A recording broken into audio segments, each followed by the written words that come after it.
Your statements have misled the nation. $50,000 fine.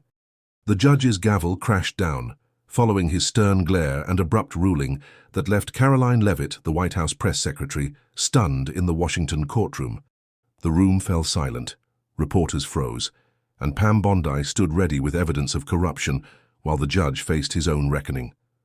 But the fire in Karoline's eyes promised to stand, and what happened next turned the courtroom upside down, delivering a lesson so powerful it left everyone speechless.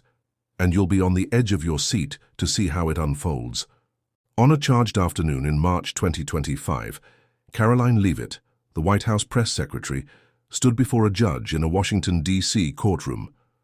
Her blonde hair framed a determined expression as she defended her office against a lawsuit claiming her recent press briefing misled the public.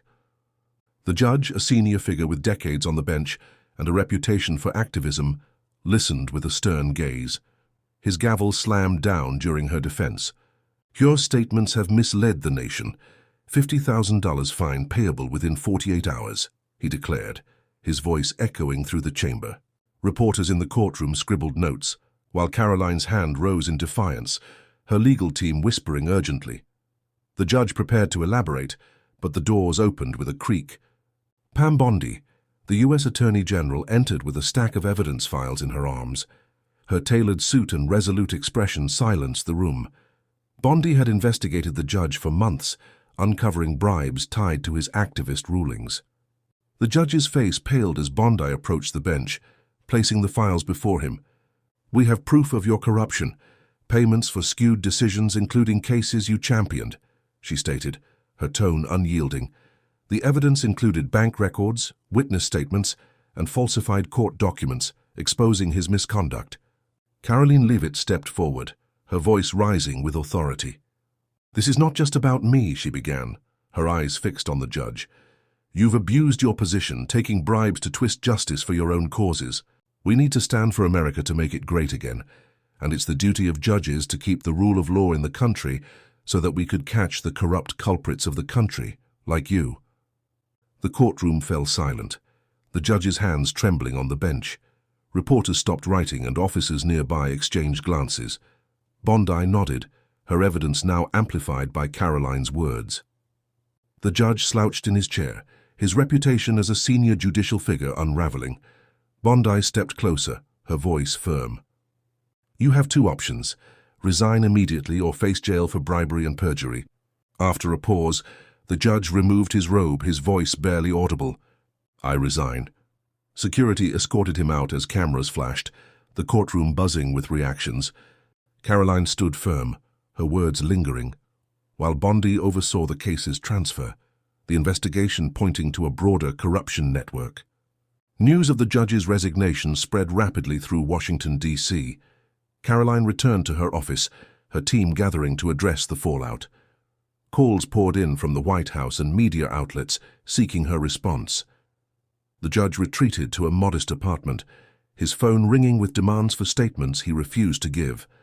Bondi's investigation deepened, her team examining years of the judge's rulings, each document revealing more evidence of his tainted legacy.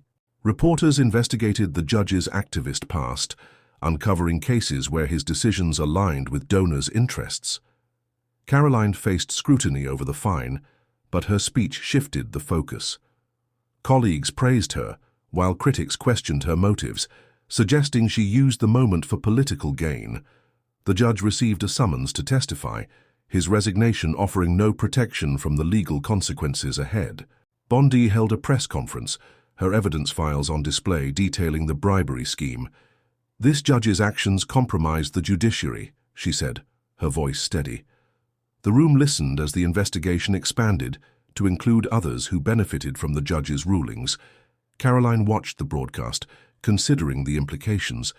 The fine against her became less significant, overshadowed by the judge's downfall, but public trust in her office remained a concern.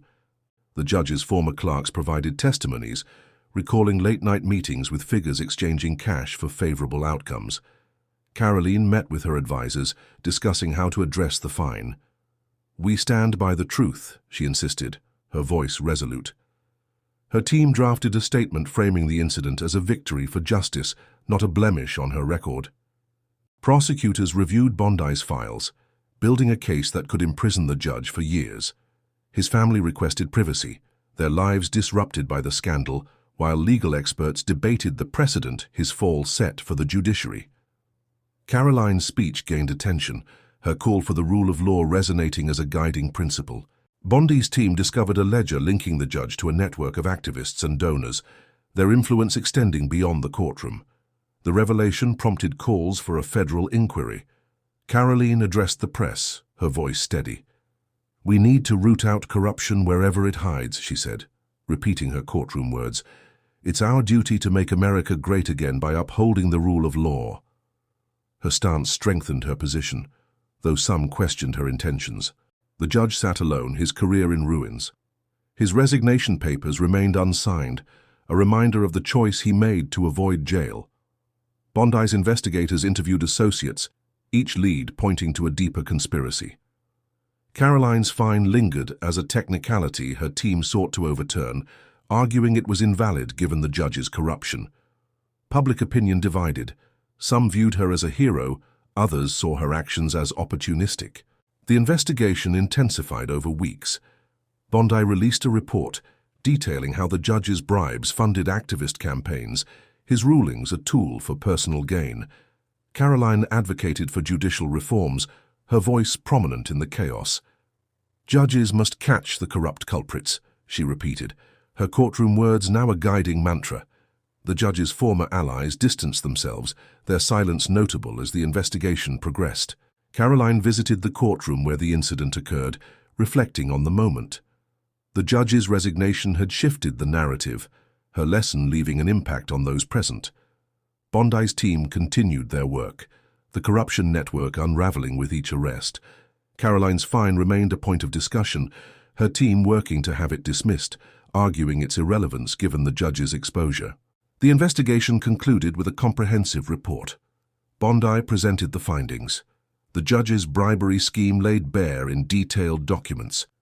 The report outlined his acceptance of funds to influence rulings, his activist stance a cover for personal gain. The judge faced the evidence, his resignation the only path to avoid jail. He signed the papers, his departure marking the end of his judicial career, the courtroom silent as he left.